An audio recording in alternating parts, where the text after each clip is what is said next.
Bonjour à tous et bienvenue dans cet entretien CNRS réalisé au cœur de la Grande Galerie à l'Observatoire de Paris pour parler de la journée des femmes et filles de sciences. Et pour parler de ce thème, aujourd'hui, nous avons le plaisir d'être avec vous. Françoise Combe, bonjour. Bonjour. Vous êtes astrophysicienne, médaille d'or du CNRS 2020. Merci d'être avec nous. Également, Barbara Mazzilli-Cirolo, bonjour. Bonjour. Vous êtes étudiante, doctorante, en fin de thèse justement avec Françoise Combe. Et vous vous spécialisez dans l'observation des galaxies. Alors merci de nous rejoindre. Une petite précision, durant cet entretien, nous respecterons les règles sanitaires et maintiendrons une distance de sécurité. Alors un peu de contexte peut-être pour cette journée des femmes et filles de sciences. Elle part d'un constat. Dans le monde, moins de 30% des chercheurs sont des femmes et ces femmes accèdent rarement aux postes décisionnaires dans ce milieu. Alors, une première question pour vous peut-être, Françoise Combe. Lorsque vous avez commencé votre carrière, y avait-il beaucoup de femmes dans la recherche? Et puis, est-ce que ça a évolué aujourd'hui? Oui, alors dans la recherche, dans l'astrophysique déjà, il y avait 30% de femmes. C'est un petit pourcentage qui est à peu près, disons, stable, mais qui diminuerait un petit peu en ce moment, puisque la probabilité d'avoir un poste permanent est plus rare aujourd'hui qu'auparavant. Auparavant, il fallait attendre peut-être 2-3 ans avant d'avoir un poste permanent après son doctorat. Aujourd'hui, c'est plutôt 6, 7 ou 8 ans. Donc les femmes se découragent plus vite que les hommes pour fonder une famille et pour avoir un emploi stable. Donc ceci est très compréhensible et donc on voit une petite diminution dommage. C'est très lié à la difficulté du marché de l'emploi aujourd'hui, si on a un peu moins de femmes dans la recherche?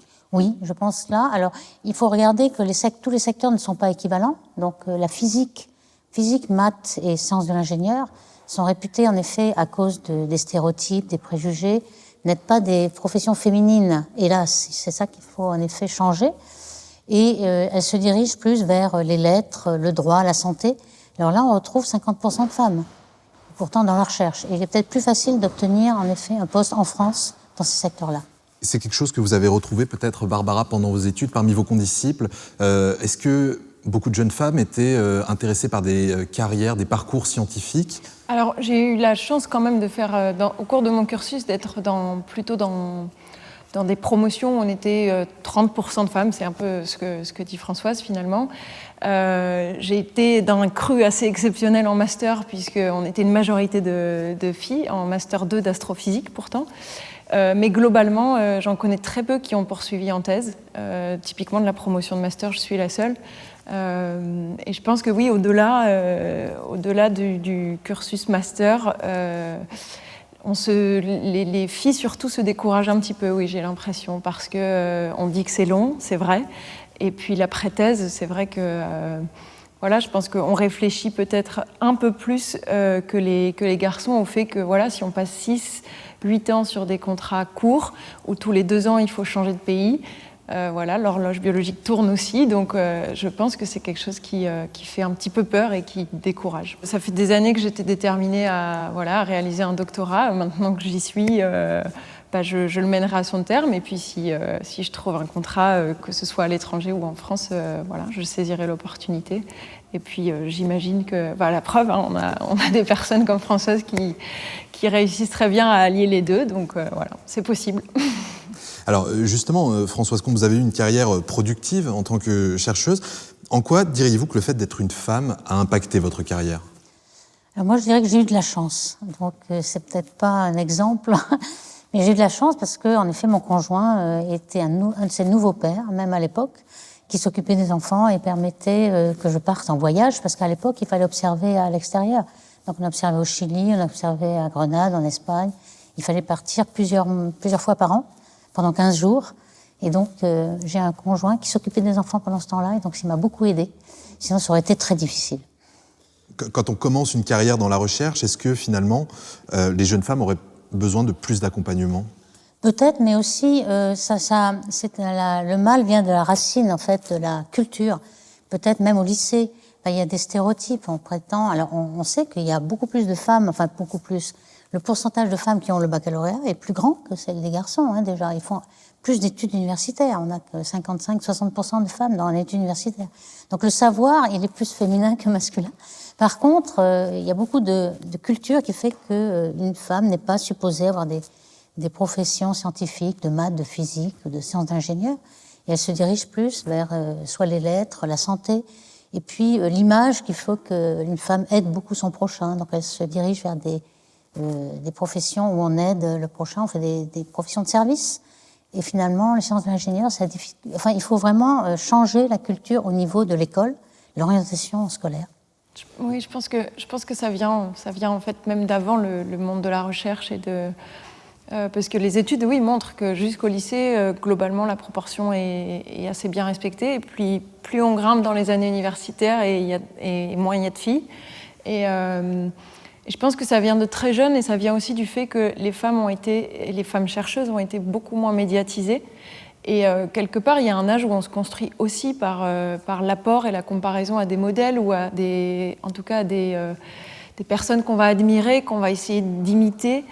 Et on n'a pas beaucoup finalement de repères féminins en physique, en maths. Je pense que tout le monde saura citer dans le grand public un physicien, au moins. Je ne suis pas sûre que quelqu'un sache citer une physicienne ou une astronaute ou ces professions finalement qui pourraient faire rêver autant une petite fille qu'un petit garçon, sauf que peut-être qu'une fille va avoir plus de mal à s'identifier et à se projeter, à se dire moi aussi j'en suis capable, si elle ne voit que des hommes qui arrivent à cette profession-là. Donc je pense qu'en effet ça vient un petit peu d'avant et il y a quelque part certainement de l'autocensure en fait. Est-ce qu'on pourrait penser à des mesures, des solutions pour accompagner notamment les jeunes chercheuses ? Oui, je pense qu'on pourrait, par exemple, lorsqu'elles ont une thèse et puis elles ont déjà une vie de famille avec des enfants, on pourrait les aider, des gardes d'enfants. Ça se fait aussi dans les colloques, par exemple. Lorsqu'on va en colloque pour une semaine, il y a des gardes d'enfants dans les colloques qui sont prévus.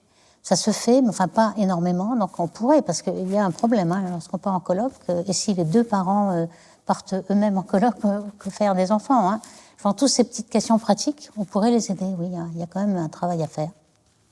Vous, Barbara, vous aurez fini votre thèse en décembre. Est-ce que vous avez l'impression que vous disposez justement de solutions pour commencer votre carrière dans la recherche ? Alors déjà, je suis bien entourée, faut le dire, avec des personnes qui ont de l'expérience et puis qui n'ont pas toujours le même parcours, donc ça permet d'avoir un panel un petit peu de solutions finalement, puisque certains ont fait des contrats postdoctoraux, donc après thèse en France, d'autres à l'étranger. Certains se sont plutôt dirigés vers une carrière d'enseignant-chercheur avec de l'enseignement donc dedans, d'autres pas du tout. Donc j'ai quand même j'ai des solutions dans le sens où on discute, on échange des expériences de chacun et je commence à avoir une idée un petit peu des opportunités qui vont s'offrir à moi et me permettre de faire un choix. Donc globalement, j'ai pas l'impression d'être dans une impasse ou d'être livrée à moi-même. Alors les chiffres que vous avez mentionnés, notamment concernant les études, le baccalauréat, ils concernent la France. Est-ce que la France est un cas particulier ? Comment elle se positionne par rapport aux autres pays sur ce plan ? Elle se positionne pas mal. On est bien dans la moyenne de plusieurs pays de l'OCDE, en fait. Les pays latins, Espagne, Italie, se débrouillent bien aussi. Et les pays du Nord anglo-saxons, beaucoup moins. Alors évidemment l'Angleterre, mais l'Allemagne aussi. L'Allemagne est très peu engagée dans ce secteur. Il y a très peu de femmes en recherche. Et c'est en Europe, le pays en Allemagne, où c'est le moins féminin.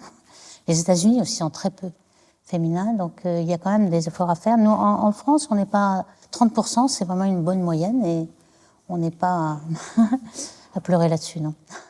On l'évoquait tout à l'heure, dans la recherche, globalement, il y a moins de femmes aux postes à responsabilité. Comment est-ce qu'on pourrait l'expliquer ? Il y a plusieurs raisons à cela. D'abord, il y a aussi une autocensure. On en parlait tout à l'heure avec Barbara. Une autocensure, on voit bien, par exemple, l'an dernier, nous avons eu la première présidente de l'Observatoire, une femme, Fabienne Casoli. Et il n'y avait pas eu de femmes depuis 350 ans, il n'y en a pas eu de femmes. Et il n'y avait pas eu non plus de candidate, quand on regarde bien. Donc, s'il n'y a pas de candidate, on ne peut pas élire une femme non plus. Donc, il y a une autocensure dans la proposition, que les femmes n'ont pas envie d'avoir une position d'autorité ou de pouvoir. Ça n'attire beaucoup moins les femmes que les hommes, je pense. C'est très caractéristique. Et puis aussi, il y a le fait qu'il faut s'investir un peu plus dans ces positions de responsabilité et elles veulent garder un petit espace pour leur vie privée aussi. Donc c'est peut-être ces deux raisons qui font cela. Et puis après, il y a une discrimination aussi On le sait que pour obtenir des postes un peu plus élevés, il y a des comités. Ces comités sont essentiellement masculins et donc répètent un petit peu. Par exemple, on parlait tout à l'heure de modèles. On a des prix Nobel, par exemple, qui pourraient attirer les filles. Il n'y a que 3% de prix Nobel dans les sections physique, maths, etc. Donc on voit le résultat de la discrimination. Je pense que dans cette discussion, ce qui transparaît beaucoup, c'est que les chances n'ont pas l'air d'être les mêmes pour tous et toutes, quand même. Oui, je pense qu'en effet, il y a des obstacles à surmonter, plus grands pour les femmes, je pense. Il y a le poids de leurs préjugés à elles, en fait, la vision qu'elles ont d'elles-mêmes aussi, est quelque chose à surmonter. Parce que, non, je ne serais pas capable de faire cela, alors que finalement, elles en sont aussi capables que les autres, mais enfin, elles le pensent, et une fois qu'on le pense très fort, après, ça devient vrai. Donc il y a ce problème psychologique qu'il faut surmonter, et ça, je pense que c'est au niveau de l'école, des formations. Il faudrait que les stéréotypes changent un petit peu et que, justement, on fasse des modèles pour que les petites filles se reconnaissent et puis soient attirées par ces secteurs-là. Oui, exactement. Je pense que aujourd'hui, des mesures, on s'en rend compte, déjà, on en discute, donc c'est qu'aujourd'hui, le constat est là. Ensuite, il y a aussi... puisque je cherche un petit peu à candidater pour la suite, il y a aussi on m'a dit « Ah mais regarde, il y a tel laboratoire a mis en place qu'il faut tel quota de femmes. » Alors certes, c'est une solution, disons, pour contrer le problème de façon très immédiate, mais finalement, ça induit d'autres problèmes, parce que la discrimination positive, c'est pas ce qu'on demande non plus. On ne demande pas d'être sélectionné uniquement parce qu'on est femme, c'est pas ce qu'on demande. Ce qu'il faudrait, c'est, comme dit Françoise, c'est prendre le problème à la source et faire en sorte que, y ait autant de candidates que de candidats, et que du coup, là, la sélection soit plus biaisée, ni dans un sens ni dans l'autre. Donc oui, je pense que la conclusion est là. Il faut changer les choses plus à la racine. Et puis ensuite, une fois que les filles et les femmes prendront conscience que c'est tout à fait possible, elles se lanceront. Dans nos sociétés, on a observé un renouveau féministe, en tout cas ces dernières années. Est-ce que vous avez la sensation que ça questionne dans le milieu de la recherche? Est-ce qu'on s'interroge sur la parité? Est-ce qu'on se pose plus de questions? Est-ce qu'on évalue la situation différemment suite à ces mouvements? Un petit peu, je pense que dans certains comités, on demande fortement aux personnes qui sélectionnent les personnes d'un comité que la parité soit respectée, au moins 30 ou 40%, puisque finalement, il y a un vivier de 30% parmi les femmes en recherche, donc on ne va pas déplacer le déséquilibre à l'envers. Mais enfin, au moins 30%, et ça, c'est pas facile actuellement. Il faut quand même briser quelques tabous. Certains n'y pensent pas à des noms féminins de même, donc il faut chercher, on y arrive. Et je prends l'exemple de la médaille d'or, par exemple. On a vu que pendant 50 ans, il y en avait eu 3 sur 50, et puis dans les 10 dernières années, il y en a 4. 4 femmes sur 10, donc c'est quand même un grand progrès. Donc je pense qu'au CNRS, les gens ont mis ça dans leur tête pour prendre un peu plus de femmes et que ce soit un peu plus égalitaire. Nous, on nous demande pour la constitution de nos jurys de thèse d'essayer aussi, dans la mesure du possible, parce qu'il y a d'autres conditions à remplir, mais c'est quelque chose qu'on m'a demandé de garder à l'esprit, d'essayer de... Alors, garantir la parité, c'est pas évident, mais de tenir compte aussi de ça dans la constitution de jurys de thèse, par exemple. Donc c'est quelque chose qu'on a à l'esprit, je pense, oui. Je le rappelle, Barbara, vous êtes en doctorat sous la supervision de Françoise Combe. Quand vous voyez son parcours, qu'est-ce qu'il vous inspire? Est-ce que vous vous retrouvez dans ses propos? Ça m'inspire beaucoup d'admiration, déjà, faut le dire, parce que voilà, aujourd'hui, c'est quand même... Françoise est reconnue, sa carrière est mondialement reconnue et félicitée par des prix, entre autres, mais pas que. Et puis, c'est toujours, pour moi, je le vois aussi comme une opportunité de pouvoir travailler avec elle et dans cet environnement-là. Et ça donne envie. Voilà, c'est ce que je disais au début. Il nous faut des modèles, il nous faut des personnes à qui s'apparenter un petit peu. Et puis, ça donne envie de se donner les moyens de réussir tout autant. Alors, il y a une belle histoire dont on a discuté, Barbara, pour préparer cette émission. Très jeune, vous saviez déjà que vous vouliez être astrophysicienne. Et un de vos professeurs a essayé de vous en décourager. C'était un homme, d'ailleurs. Aujourd'hui, vous êtes en fin de doctorat, vous apprêtez à commencer une carrière de chercheuse. Quel message vous avez envie de passer aux jeunes femmes qui ont envie de se lancer dans la science et plus particulièrement dans la recherche? Ce professeur, en l'occurrence, m'avait conseillé, suggéré de garder la passion que j'avais pour l'astrophysique comme un passe-temps et puis de penser à autre chose en guise de métier. C'était il n'y a pas si longtemps, hein, donc faut l'avoir à l'esprit, c'était récent. C'est des messages, je pense, qu'on entendra encore quelques années, puisque les mentalités ne vont pas changer instantanément, ça c'est évident, c'est quelque chose de trop ancré pour que ça change rapidement. Mais qu'il faut passer outre, parce que voilà, si la passion nous anime, eh ben, on peut trouver les moyens de réussir et que finalement, il n'y a personne de mieux placé que nous-mêmes pour choisir ce qu'on veut faire de notre vie, de notre carrière. Donc voilà, il faut pas se décourager, pas se laisser décourager, et on peut très bien faire carrière de sa passion. En tout cas, on vous souhaite les meilleures des chances pour votre carrière. Merci à vous deux d'avoir partagé votre expérience. Surtout, merci à vous de nous avoir suivis. Prenez bien soin de vous et à très vite sur CNRS Journal.